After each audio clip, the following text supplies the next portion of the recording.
Hello बच्चों, तो आओ प्रश्न को देखते हैं। त्रिभुज पी क्यू आर की भुजाओं पी आर और क्यू आर पर क्रमशः बिंदु एस और टी इस प्रकार स्थित है कि कोण पी बराबर कोण आर टी एस है। हमें यहाँ पर दर्शाना है अर्थात सिद्ध करना है कि त्रिभुज आर पी क्यू समरूप है त्रिभुज आर टी एस के।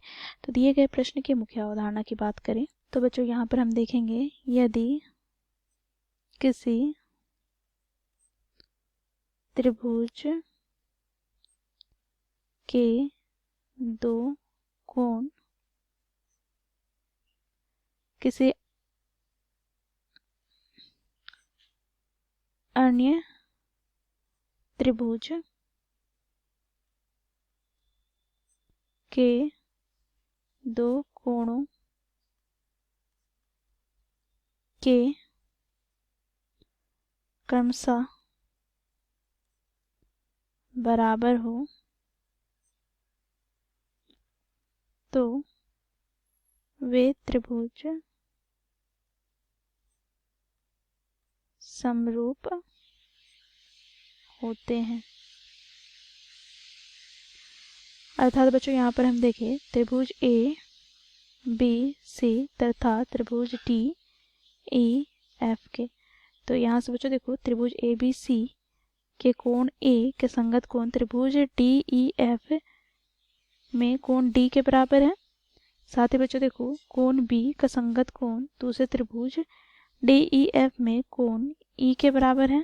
ठीक है, तो दोनों के संगत कोण बराबर है, तो यहाँ से हम कहेंगे कि त्रिभुज ए बी सी समरूप है त्रिभुज डी ई एफ के। कौन कौन समरूपता कसौटी से।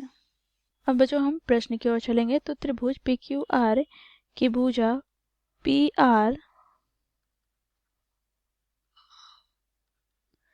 में बिंदु एस स्थित है और क्यू आर में बिंदु टी। प्रश्न में कहा गया है, देखो हमें प्रश्न में दिया है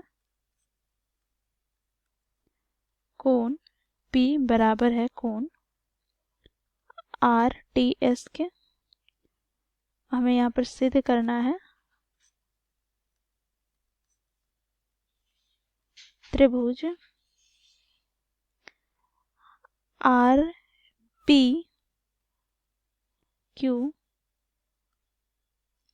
समरूप है त्रिभुज आर टी एस के।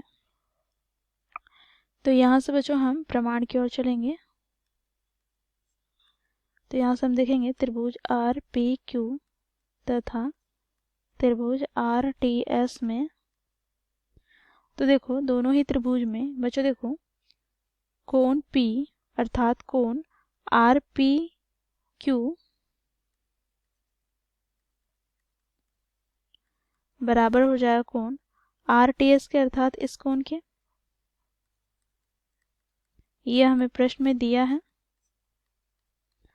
तथा देखो बच्चों इन दोनों ही त्रिभुज में ये वाला जो कोण है वो क्या है, समान है अर्थात उभयनिष्ठ है। तो यहाँ से हम लिखेंगे कोण क्यू आर पी बराबर कोण एस आर टी उभयनिष्ठ है।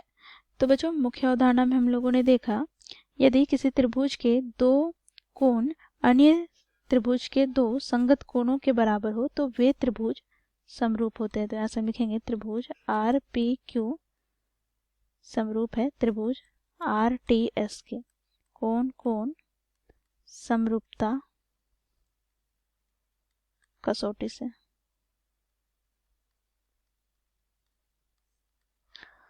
तो इस प्रकार हम लोगों ने मुख्य अवधारणा की सहायता करते हुए दिए गए प्रश्न को सिद्ध किया। आशा करती हूँ आप लोगों को यह प्रश्न समझ में आया होगा। धन्यवाद।